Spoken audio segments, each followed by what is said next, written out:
All right, on this episode of Bouts Talking Bouts, happy to be talking to an individual who has a big fight coming up here, going to be defending his heavyweight championship in BKFC, taking on Chase Sherman live and free on YouTube, and that goes on August the 10th. I've got Arnold Adams on the program today. How's it going so far there, man?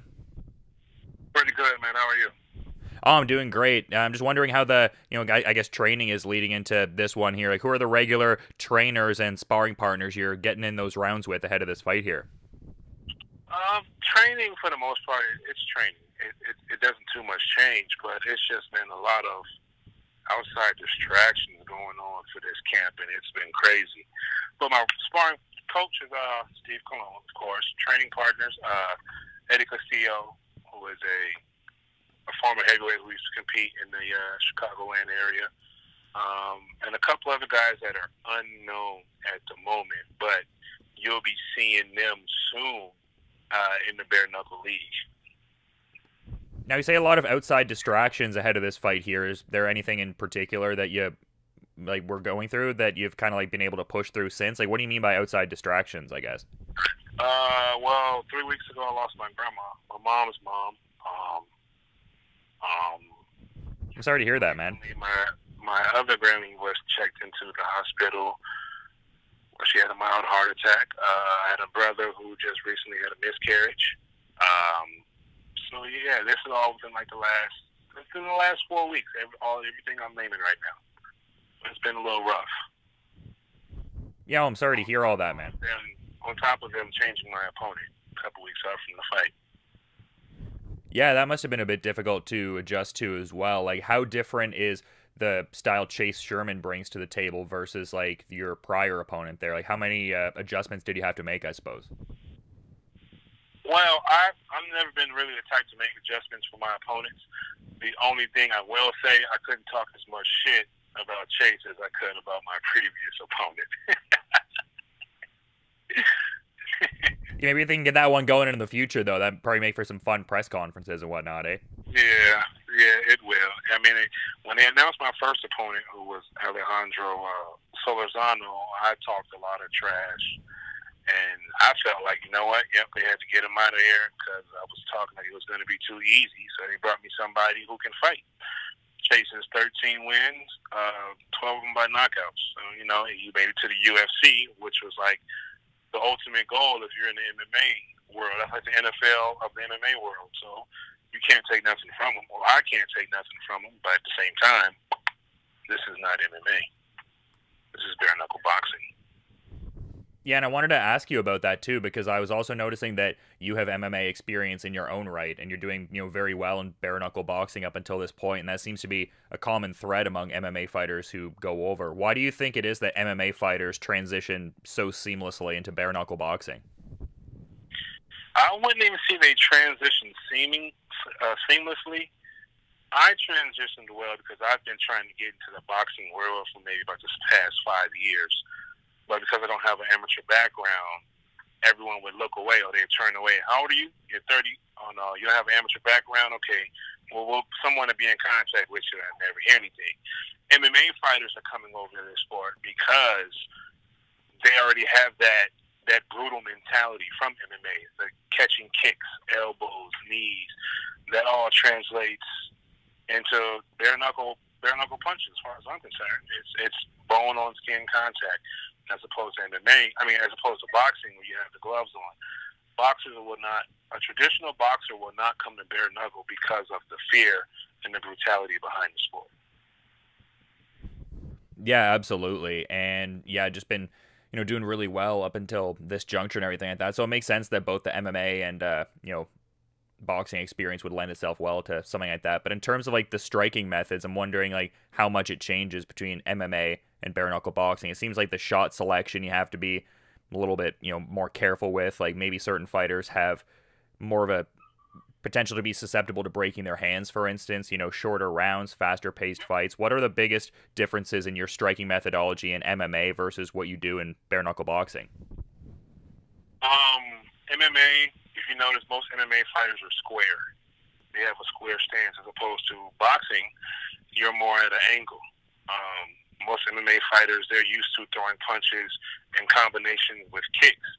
In order to do that, you have to have your feet placed a certain way. You have to step a certain way. There's no kicking.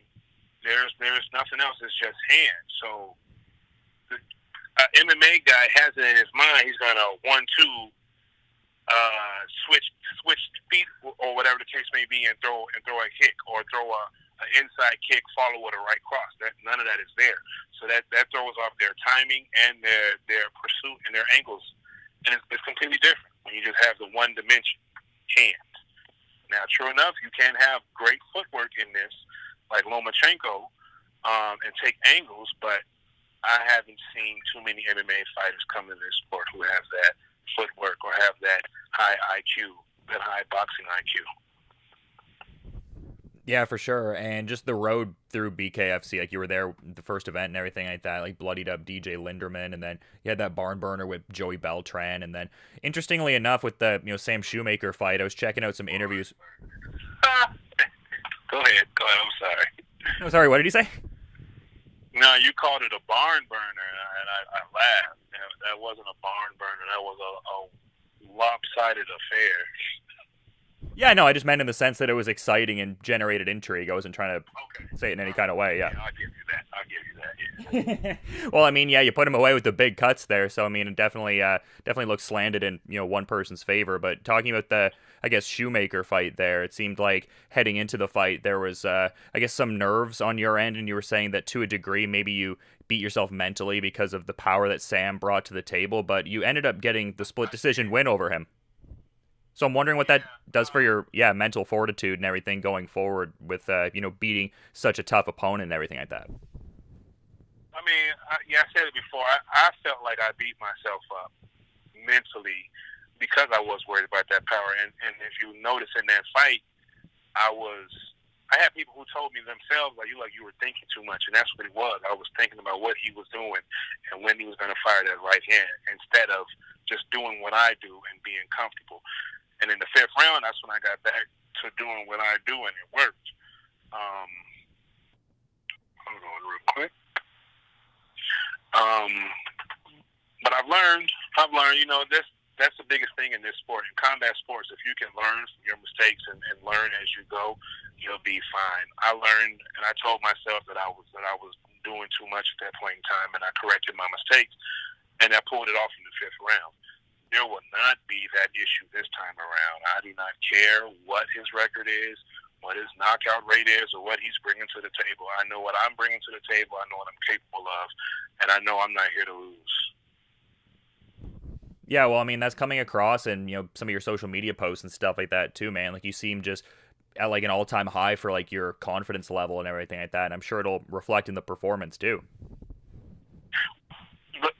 The reason my confidence level is so high is because of what I'm seeing on social media. Like, nothing per se to do with Chase himself and what he's got going on, but just on my end and on the promotions end, there's things that I'm seeing that I don't like, that I don't agree with, that my fans don't like, they don't agree with. So all it's really doing is adding fuel to the fire, and it's creating a monster within inside of me. What kind of stuff are you talking about in that regard? I mean, just as far as promotion-wise, like, I'm not promoted.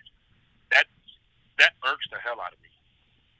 That really irritates me and gets under my skin that I'm not promoted. If you go to the bare knuckle page, you will see Chase Sherman's fighting Arnold Adams, but it's a video of Chase Sherman. There's no clip of me. It's Chase's fight that he had with Shoemaker. Now I'm trying to figure out, if I'm the bare knuckle heavyweight champ, how is it, or why is it that I'm not being promoted? Why is it that my opponent is being promoted? Yeah, because like I alluded to before, like, all your performances before were, like, pretty emphatic in your favor and, very exciting, and, you're the heavyweight champion too. So I find that very strange there wouldn't be that promotional backing behind you. So hey, I haven't voiced it to the promotion, and I probably won't. I'll just harbor that. I'll use that in my favor. Yeah, well, I mean, you got the charisma, too. Like, I saw you dropping the Ric Flair strut after a couple fights, too. So I'm sure it's just a matter of time, right? honestly, I can't tell you where that came from. I just did it one day, and then once I started doing it, everybody fell in love with it. So I was like, all right, let's keep it rolling then. Everybody knows who Ric Flair is. Let me keep this rolling. Yeah, but also, man, you've got a great backstory too. Like I was seeing that you had the tryout in Philly, and I think you were talking about it in your acceptance speech, where it's like I could pay my light bill or catch the flight, and then obviously opted to fly out, and then here we are.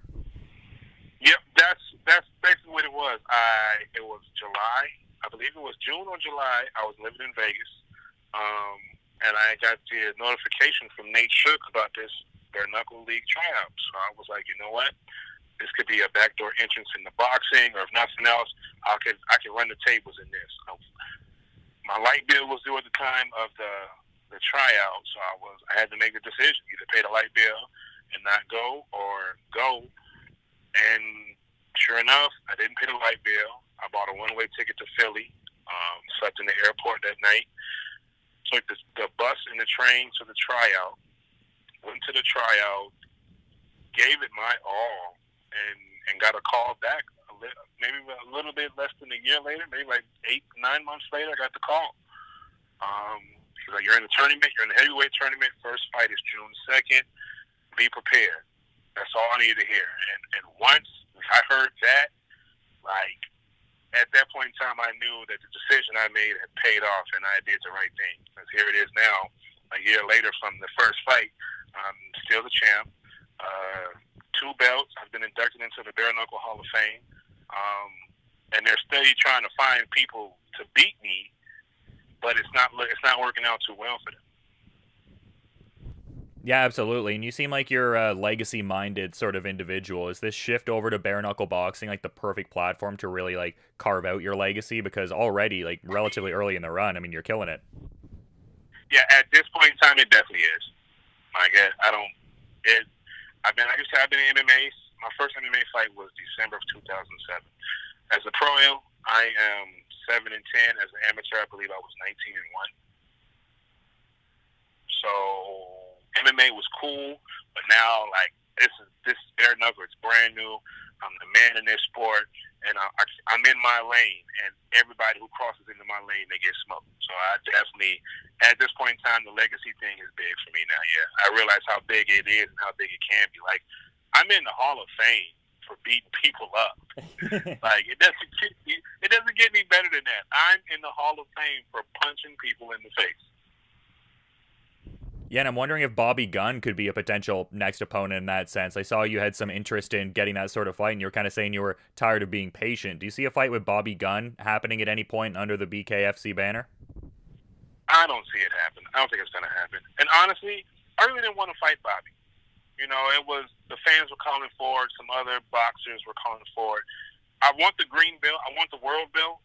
But, I mean, Bobby has his legacy to hold up, and he's got some issues and some skeletons to deal with Shannon Rich. So I'll let them figure that out, and then we'll go from there. I'll continue to hold on to this American title and the bare knuckle heavyweight title until then. Yeah, we've definitely got some good hardware for sure, man. But another name that seems to be pretty popular in the heavyweight ranks of bare knuckle boxing as of late is the prospect of Aleksander Emelianenko coming into BKFC. Is there any level of intrigue in fighting a guy like Aleksander Emelianenko? There is a high level. Reason being, he's the brother of Fedor. I was Frank Mir's training partner when Frank fought Fedor. I believe last March it was. Oh wow, no way. Yeah, I was his sparring partner and his training partner throughout that camp. So I was ringside with his family at that fight, and when he lost that fight, it hurt me. It really hurt me. So now that they're talking about the little brother of Fedor might be coming to this sport, okay, cool. So this is kind of like some get back. And I was talking to a couple of guys that are, you know, really close with Frank, and I told him, like, hey, he might be coming over. And if he does, if I fight him, I want you and Frank ringside at this fight, because I feel like this is a personal fight for me. Yeah, you mentioned some fights you trash talk in and some fights you maybe opt not to. Would an Aleksander Emelianenko fight be kind of like a bad blood, like I'll kind of trash talk this guy scenario for you? I mean, the trash talking has never really been me. They're trying to draw it out of me. if I don't know what I can say about Aleksander. Like, I don't really have too much to say about him now, unless he approached me or he said something on social media directly to me, or even just speaking in general about me or in my direction. Then we can get the trash talking, we can sign contracts, we can set it all up.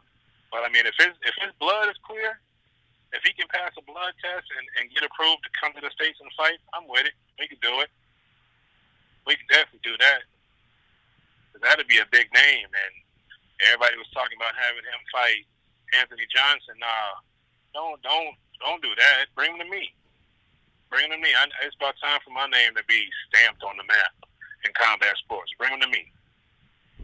Yeah, that would be a barn burner of a fight, like just in the sense of like looking at it on paper and the anticipation building up to it, like just something that would look, real good on a flyer. But I think everybody's looking forward to August 10th here and everything.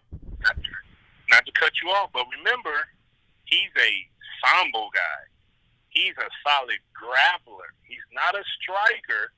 I saw a boxing match he didn't do too well. I saw another fight he got knocked out, something vicious.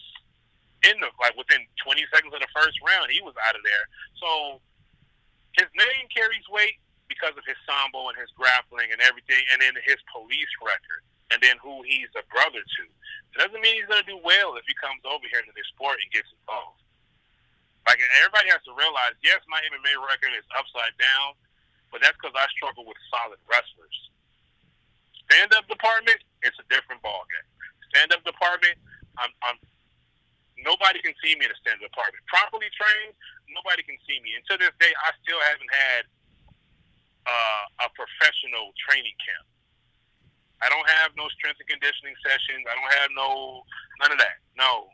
For the most part, it's mainly me, and then I reach out to who I need to for test work to test to see where I am with my stamina and my endurance.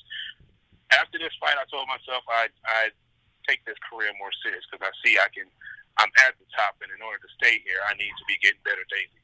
So y'all haven't seen tip-top Arnold Adams, but you will shortly.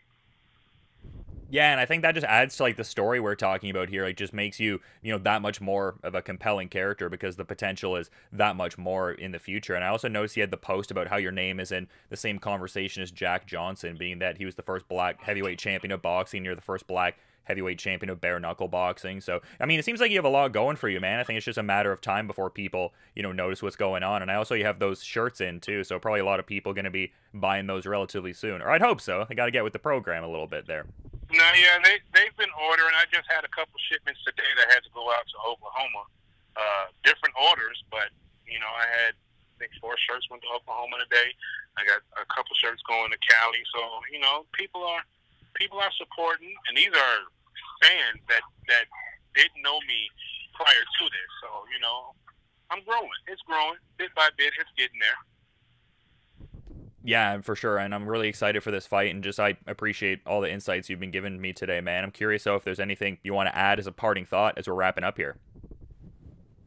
Just shout out to everybody that's been a part of this camp. Shout out to my coach, Steve Colon, Team Colon Mixed Martial Arts. My sponsors, Active Empire, BDOC Sports, that's Bow Down or Compete, DPPA, Dog Pound Protection Agency, Fighters Corner Podcast, Higher Home and Gunner, UFC Gym Maryville, Bare Knuckle FC, and the Police Gazette Corporation. And to all my friends and family and true supporters, let's get to it. Champ stamp. Fuck everybody. Boomayah. I love it. It's going to be a great card at Mississippi Coast Coliseum in Biloxi. If people can't check it out live and in person, it is live and free on both YouTube and Fight. BKFC 7, AA, Arnold Adams taking on Chase Sherman, Heavyweight Championship of the World. It's going to be a great tilt. And again, like I said, I appreciate all the time, man, and the insights, and best of luck with the rest of your preparations, and enjoy the rest of your day, too. All right. Thank you, man. You too.